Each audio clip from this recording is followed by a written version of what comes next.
Pense nisso, um acordo de paz histórico é assinado, com a promessa de finalmente encerrar décadas de conflito. Mas, e se a assinatura desse documento não fosse apenas diplomacia? E se fosse, na verdade, o início de uma contagem regressiva, uma que foi profetizada há milênios? Vamos mergulhar nessa conexão entre um evento super recente e uma profecia muito antiga.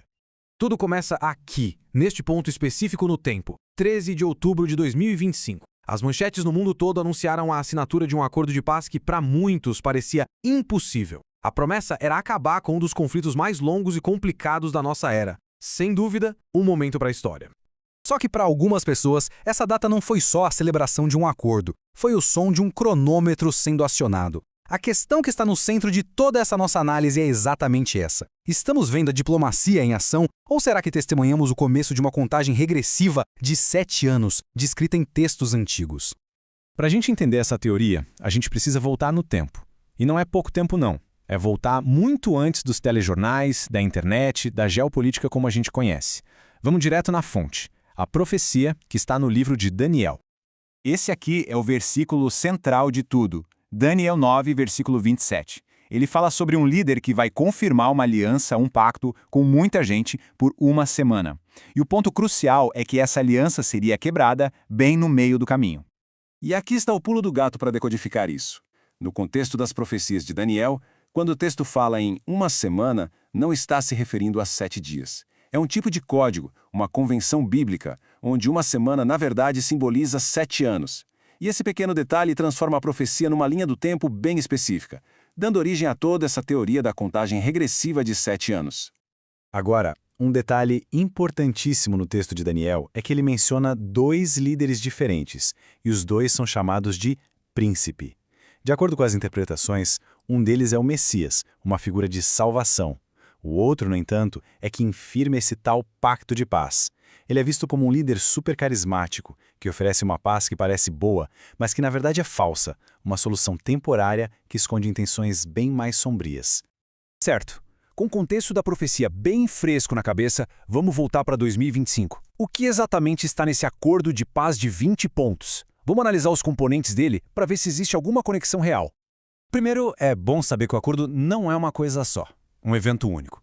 Ele foi estruturado em 3 fases bem distintas. Começa com uma ação de emergência, depois passa para a reconstrução e, por fim, o objetivo é chegar a um pacto político que dure muito tempo. A primeira fase é sobre apagar o incêndio, sabe? Ação imediata. O foco total é parar o conflito, garantir a segurança de reféns, permitir que a ajuda humanitária chegue e, o mais importante, estabilizar a situação. A ideia era, basicamente, silenciar as armas o mais rápido possível. Em seguida vem a fase 2, que é, para dizer o mínimo, incrivelmente ambiciosa. A proposta aqui não é só reconstruir prédios, mas sim reimaginar por completo o governo e economia de Gaza. E aqui estão os detalhes dessa fase. A criação de um governo tecnocrático, ou seja, formado por especialistas e financiado por uma grande coalizão internacional. E um ponto muito importante, o desbloqueio do acesso às enormes reservas de gás natural que ficam na costa de Gaza, um ponto de gigantesco interesse econômico. Ok, agora que a gente já entendeu bem o acordo moderno e a profecia antiga, vamos colocar os 2 lado a lado. É aqui que a teoria realmente começa a fazer sentido para muita gente. Olha só como as peças se encaixam. Do lado esquerdo, o que a profecia diz, um pacto de 7 anos.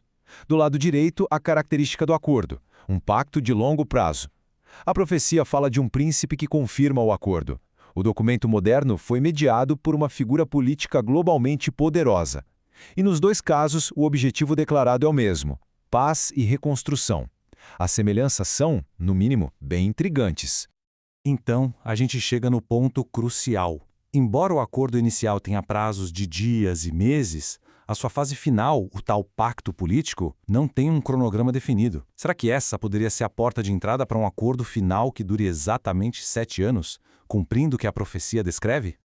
Isso nos leva a um exercício fascinante. E se essa teoria estiver correta, vamos rodar uma simulação.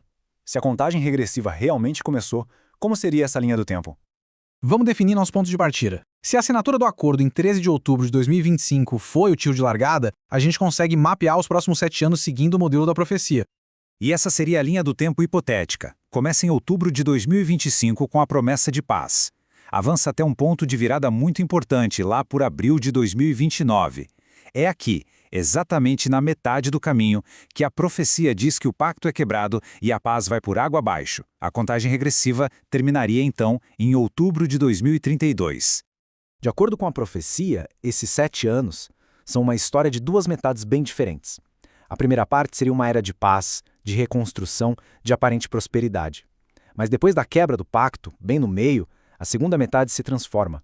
É o que os textos chamam de grande tribulação, um período de caos e conflito como nunca se viu. Esse gráfico aqui deixa a divisão bem visual, né? O período de 7 anos é dividido exatamente no meio. 3 anos e meio de uma falsa calmaria, seguidos por 3 anos e meio de uma turbulência sem precedentes. E tudo isso nos deixa com a pergunta final. Será que estamos vendo uma profecia antiga se desenrolar com uma precisão matemática?